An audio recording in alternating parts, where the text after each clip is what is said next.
Il s'agit de s'intéresser ici aux tensioactifs. Donc les tensioactifs sont des molécules ou des ions que l'on trouve dans les détergents, dans les savons, mais aussi dans la moutarde, dans les œufs, dans la lécithine de soja. Donc la structure de cette molécule est particulière puisque elle est constituée d'une longue chaîne carbonée, et d'une partie ici qui est un ion, qui est polaire, qui est chargée en général. Donc là, voilà la formule ici développée. Donc on représente toutes les liaisons entre tous les atomes ici constituant la molécule.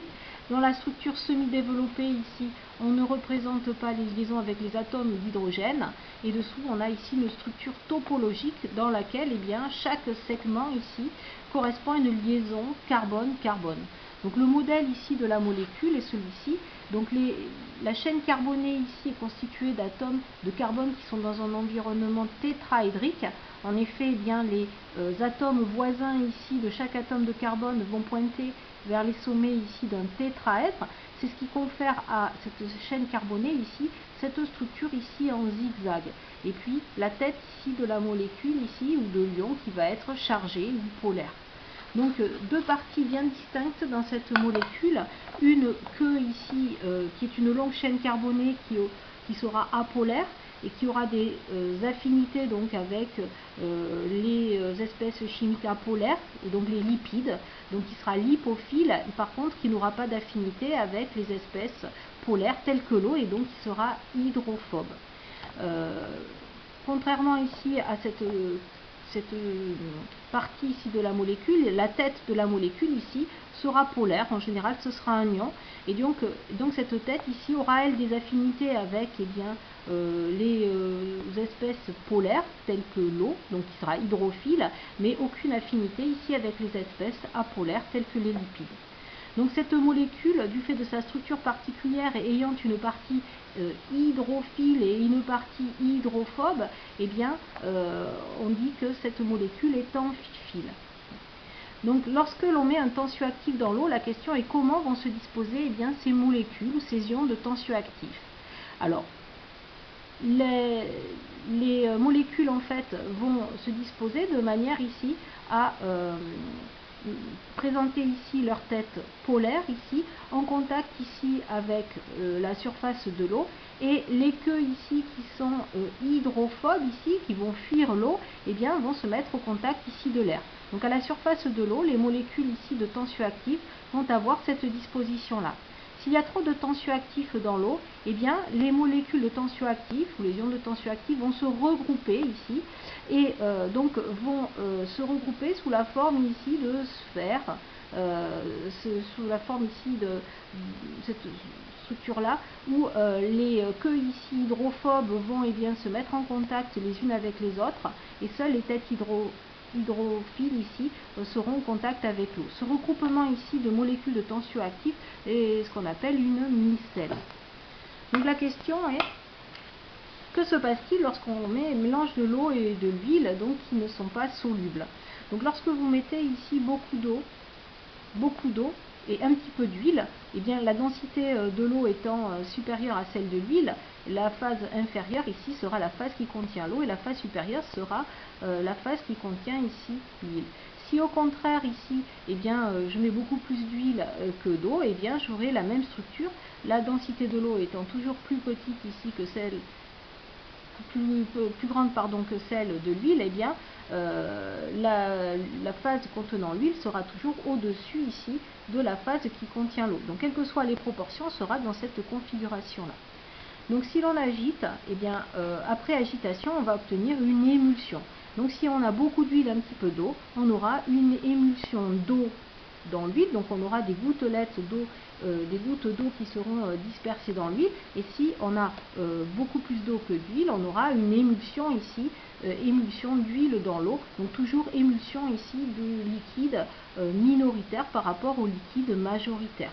Donc comme ces deux liquides ne se mélangent pas, ils ne sont pas miscibles, et que ces émulsions ici qui correspondent à cette dispersion ici d'un liquide dans l'autre, ces émulsions ne sont pas stables, et au bout d'un moment, les deux phases vont de nouveau se séparer.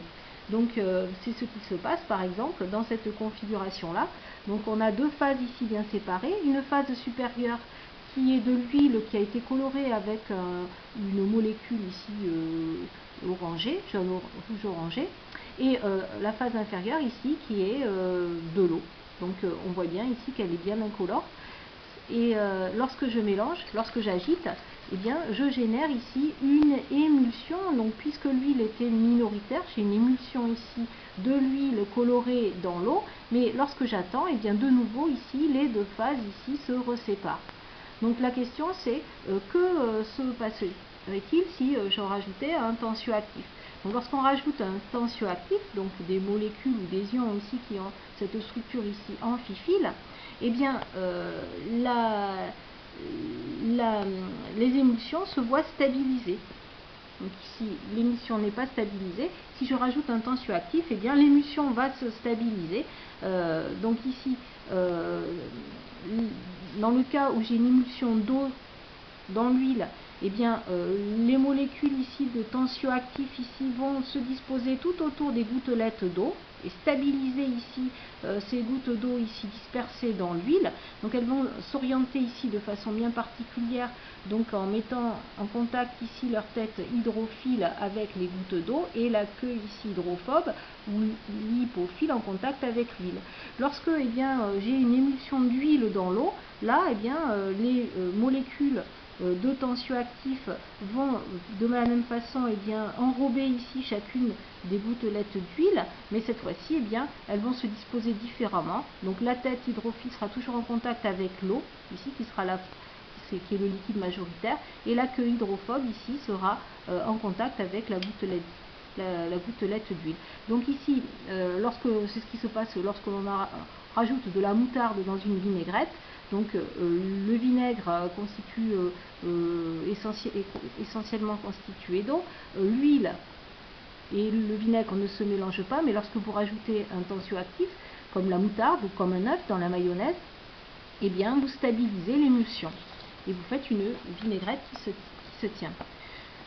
Donc la question maintenant c'est comment enlever avec du savon eh bien, une tache de graisse. Mais lorsque vous utilisez du savon, eh bien, les molécules de tensioactifs constituant le savon ici eh bien, vont entourer ici, vont interagir ici avec la tache de graisse et vont ensuite encercler cette tache de graisse pour l'extraire ici du tissu, et ensuite cette micelle ici autour de cette tache de graisse ici va partir dans l'eau de rinçage. Donc ici vous imaginez la molécule de tensioactif, le textile ici qui est taché, les molécules ici de tensioactif vont enrober ici la tache de graisse, et donc vous avez ici une structure à 3 dimensions et vont ensuite ici extraire la tache de graisse et partir, cette micelle ici va partir avec l'eau de rinçage. Donc lorsque vous avez cette fois-ci une tache de terre à enlever, et bien de la même façon le savon est efficace. Les tensioactifs ici du savon vont s'orienter ici cette fois-ci, les têtes hydrophiles ici vont ici s'orienter ici vers la tache de terre qui est une tache minérale et donc constituée de composés ioniques.